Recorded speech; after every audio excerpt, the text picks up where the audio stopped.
Eu escrevi um texto para postar no LinkedIn do fundo da minha alma e ele teve um total de 0 likes. Faz 8 anos que eu produzo conteúdo na internet e a minha reação com relação a esse fato foi muito diferente do começo da minha carreira. E eu quero muito trazer esses ensinamentos aqui nesse vídeo para você, porque eu vejo que muita gente, até eu mesma, em muitos momentos, como eu falei da minha carreira, me senti muito mal por sentir que eu precisava de alguma forma me encaixar para ser aceita, para ter sucesso nas redes sociais, na produção de conteúdo. E muitas vezes ceder ao que a gente acha que vai fazer sucesso, uma trend, o assunto do momento, falar do que todo mundo quer ouvir, vai minando a nossa autenticidade e a nossa fonte criativa, ela acaba de alguma forma secando, sabe? Quantas vezes você, se você cria conteúdo na internet, né? Quantas vezes você se sentiu amarrada a uma fórmula para produzir da forma adequada do momento e começou a sentir muitas vezes um vazio, uma desconexão, perdendo muitas vezes a própria vontade de criar, que no começo era uma coisa tão natural, tão empolgante. Nesse vídeo eu vou te contar de uma maneira bem breve um pouco da minha história com a produção de conteúdo,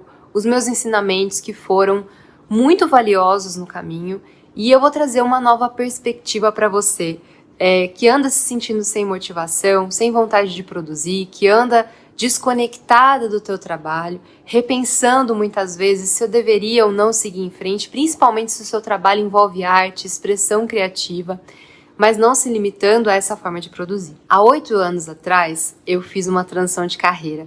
Eu saí do corporativo em que eu trabalhava como advogada de uma multinacional e eu comecei a empreender. Lá naquela época, eu tinha aprendido que produzir conteúdo era uma função importante para o meu trabalho, não só porque era uma forma de eu ajudar mais as pessoas, mas também porque era uma forma mais efetiva de conseguir clientes, o que hoje meio que todo mundo sabe. Ainda não tinha acontecido o boom de todo mundo produzir conteúdo na internet, as redes sociais eram menos exigentes, menos comerciais, tinha menos concorrência, e eu confesso que produzir conteúdo naquela época era mais fácil de alguma forma. Eu programava os posts no Instagram de uma forma autêntica, mas ao mesmo tempo um pouco mais mecânica, separava alguns temas, criava algumas estratégias, linha editorial, passava alguns dias produzindo. Eu postava cerca de 60 a 90 vezes por mês no Instagram e fazia um vídeo por semana no YouTube. Eu comecei a crescer bastante na época, meu Instagram, que tinha algumas dezenas, centenas de seguidores, cresceu para mais de 15 mil pessoas me acompanhando. E eu comecei a ter uma agenda bem mais lotada de clientes, né, dos meus atendimentos. Comecei a ter mais dificuldade também em manter todas as funções da minha empresa sozinha. A pandemia veio e eu passei por um grande trauma naquela época. Fiz uma viagem para Portugal e quando eu voltei o cenário tinha mudado completamente. Não só fora, né, com os efeitos da pandemia no mundo, mas também na minha empresa, né? Contratos que antes eu estava fechando com as empresas para dar treinamentos foram cancelados. Eu trabalhava com transição de carreira e também acabei tendo um período com um número muito menor de clientes, porque a verdade é que muita gente na pandemia acabou se sentindo insegura com relação ao cenário mundial. Foram muitas demissões em massa, aquela coisa toda de que eu não vou me estender aqui, né? Pode ser que outro vídeo eu possa trazer essa série de ensinamentos, esses insights. Um dia eu posso trazer aqui pra você, mas não vai ser nesse vídeo não. O fato é que a pandemia, né, e o trauma que eu vivi naquela época despertaram demais. De alguma forma me despertaram para acessar a minha energia criativa mais autêntica. Eu não queria mais produzir conteúdo de uma forma mais mecânica como eu tinha produzido. Eu queria ir além, eu queria ser mais profunda do que eu estava sendo, mais artesanal. Eu queria falar de outras coisas também, né?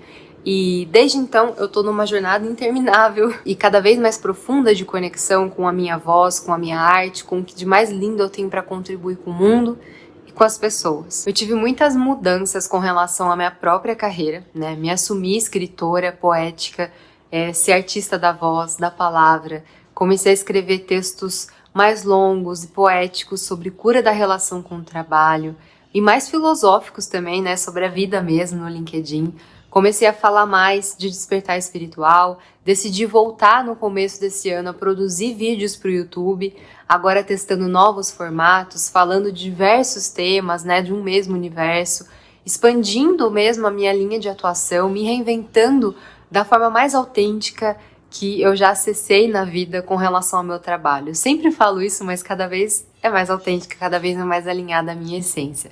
Só para te contextualizar, eu trabalho com transição de carreira desde 2017 e eu tenho uma mentoria em que eu ajudo as pessoas a se encontrarem profissionalmente, a acessarem a sua energia criativa mais autêntica, alinhando propósito e carreira.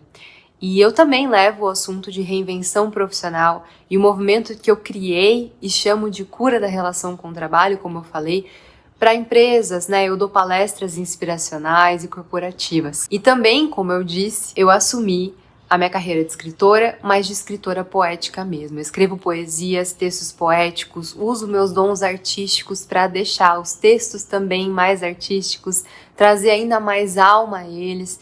E em muitos momentos, através da minha voz, da minha fala, da minha expressão, eu faço o mesmo. Produzindo conteúdo nesses 8 anos, ficou muito claro para mim o quanto a autenticidade, a criatividade mais genuína, o storytelling, ou seja, a contextualização, a contação de histórias sobre a minha vida, sobre o que eu vejo no cotidiano, ficou muito claro para mim o quanto isso é um grande diferencial no mundo mais mecânico, mais robótico da internet que hoje a gente vive. E isso não é uma crítica a conteúdos robóticos e mais mecânicos, porque esse também é um jeito válido de produzir. Isso é só a minha história e o que eu observo enquanto necessidade humana ao longo do tempo. Os conteúdos com alma, com história, com contexto, com profundidade, estão ganhando cada dia mais espaço, mais relevância. Existe uma demanda crescente por conteúdos de mais sensibilidade, conteúdos artísticos, mensagens que tocam a alma, profundidades. Isso porque o ser humano ele está cada dia mais precisando de sentido, de propósito, de conexão, de sentir, de se emocionar.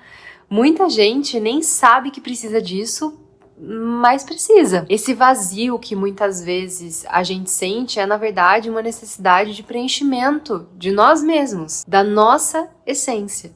E a arte, ela é uma maneira bem bonita de ajudar a gente a acessar essas nuances. E é aí que vem o tema principal do nosso vídeo de hoje. Depois de toda essa contextualização absolutamente necessária para te preparar para o que eu vou te falar agora. A gente que produz conteúdo na internet é ensinado que precisa saber com muita precisão o que a nossa audiência quer. Que conteúdos ela mais ama consumir, em que formatos, o que ela quer ouvir, quais frases são mais aceitáveis, que vídeos são mais virais, o que todo mundo está falando. E isso, em muitos momentos, é bem útil sim, né, para alguns casos, para referência, né, para ter mais noção do que realmente funciona, mas eu senti que quando eu só fiz isso por muito tempo, a minha vontade, a minha motivação, a minha paixão pelo que eu faço, ela acabou se esvaindo. E eu fui perdendo mesmo a vontade genuína, a chama interna de estar na internet. De alguma forma essa chama foi se apagando. Tentar acertar esses targets, esses pontos que eu acabei de falar pra você agora, pode gerar muita frustração e afetar de alguma forma, afastar, né, na verdade, a sua criatividade, afastar da sua essência, da sua arte, principalmente quando isso é feito no começo do processo criativo, na raiz, ou seja, antes de dar vazão ao que passa dentro da gente ou ao que a gente quer colocar no mundo de verdade. É muito comum que a gente pense assim, pra que testar coisas novas, né? Inventar a roda quando eu sei o que funciona? E aí eu vou te perguntar, funciona mesmo? Pra quem funciona? Pra que funciona? Para atrair mais clientes, para atrair mais seguidores, para ter mais visualizações, mais likes. É o que a gente quer, mais engajamento, né? Em muitos momentos é o que a gente quer sim, mas agora eu vou além. Você pode estar tendo centenas de likes, mas como é que tá o seu like? Você tá curtindo o processo? Você tá curtindo os resultados de verdade? Você se sente engajada, alinhada com o seu trabalho, satisfeita e orgulhosa dele? De verdade, são questionamentos genuínos, tá? Sem julgamento nenhum, eu só quero começar uma conversa com você. Eu amo consumir conteúdos sobre criatividade, estudar sobre isso, ler sobre o assunto, e eu tenho estudado isso já há algum tempo. E uma das figuras que eu mais admiro nessa área é o Rick Rubin. Tem um podcast que ele participou e eu ouvi, se eu não me engano é do Jay Shetty, em que ele trouxe o seguinte conceito: não crie pensando no que as pessoas querem ouvir. Crie pensando no que você quer criar. Até porque a maioria das pessoas simplesmente não sabe o que ela quer consumir. É mais ou menos essa ideia. A sua audiência, muitas vezes, ela não vai saber nomear o que ela precisa, o que ela está sentindo. A maioria das pessoas nem mesmo acessa isso. A criatividade divina, autêntica, genuína, autoral, ela tem que vir de você primeiro. Ela vem dos testes da sua história, das suas referências, da união dos elementos da sua identidade, das brincadeiras com as ideias. É claro que a gente pode lapidar depois, mas o processo costuma ser inverso. Até porque, quando ele é inverso, ele se torna a sua expressão criativa mais autêntica mesmo. A autenticidade só pode vir de você. O ato de querer acertar o conteúdo com base no que você acha que o outro espera pode trazer tanto um senso de perfeccionismo e uma necessidade de controle da situação, quanto uma falta de espaço para você conseguir acessar o que vem de dentro, o que a sua alma quer expressar. E nesse caso, a gente não está falando só dos nossos sonhos, né, da nossa necessidade de ter mais sucesso no nosso negócio ou nos nossos projetos, que acabam fazendo mesmo com que a gente muitas vezes busque fora o que a gente pode produzir, o que a gente quer produzir. Existem outros bloqueios que entram em cena aqui, eu preciso falar com você agora. Produzindo o que vem de dentro do meu mais íntimo ser envolve vulnerabilidade. Vão me ver errar? Vão rejeitar a minha mais pura essência, vão me achar estranha, isso tudo vai destruir de alguma forma minha carreira de anos, e esses são medos genuínos. Acolhe, valida esses medos, valida esses sentimentos, só que do outro lado deles, a gente encontra também alguns grandes presentes. Expressar a mensagem da sua alma, a sua voz no mundo, é expressar a sua arte. É viver a jornada de criação com vontade, com realização. É dar vazão aos desejos da sua criança. A gente vai deprimindo quando a gente não se expressa na vida. Seja pra gente mesmo, seja pro mundo. Expressar a nossa mensagem é muitas vezes viver a alegria e a realização da materialização dos nossos projetos. A simples alegria de curtir o processo, de cumprir o seu papel no mundo, a sua missão, né?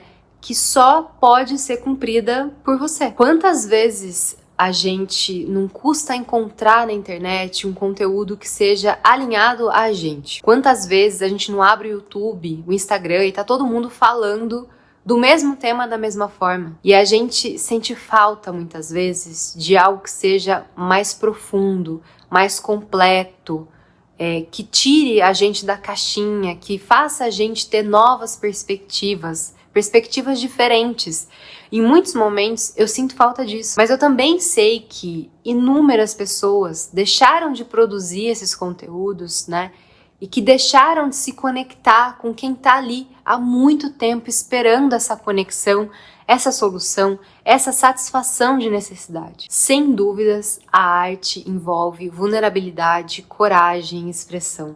Mas a arte também tem um poder imensurável de conectar seres humanos, de começar conversas, de gerar debates, de expandir a consciência, de fazer rir, de fazer chorar, de emocionar. Você não precisa atravessar a ponte do medo se você não estiver pronta, se você não quiser, se você não puder. Não estou romantizando esse processo. Mas de uma pessoa que atravessou e postou e posta cada dia mais a sua arte mais verdadeira e genuína, se conecta com ela todos os dias, né? Do outro lado da ponte existe a conexão com você mesma. Eu tive 0 likes externos nesse post, mas o mais importante foi o meu próprio like, a minha aprovação, né, de mim mesma, e a sensação de gratificação de ver, de ter orgulho de ter colocado a minha obra no mundo, ao invés de viver uma batalha incessante interna de perfeccionismo, de frustração, por nunca conseguir fluir com as minhas ideias mais autênticas e com um trabalho de alma, como em muitos momentos eu já vivi. Eu tô longe da perfeição, da coragem sem limites, de ser completamente resolvida nesse assunto. Mas compartilhar essa minha trajetória com você é uma forma de ajudar mais pessoas que passam pelo mesmo a ganharem mais perspectiva, a expandirem a mente nesse tema, a darem voz às suas criações, para o mundo ficar mais bonito. No fim, esse vídeo ficou bem longo, mas eu senti demais de trazer essa mensagem por aqui. Espero ter te ajudado de alguma forma. Se fez sentido no seu coração, comenta aqui para eu saber. E se esse tema ressoa com você, já se inscreve no canal para a gente poder se ver mais vezes. Vai ser maravilhoso ter você por aqui. Um grande beijo e até a próxima.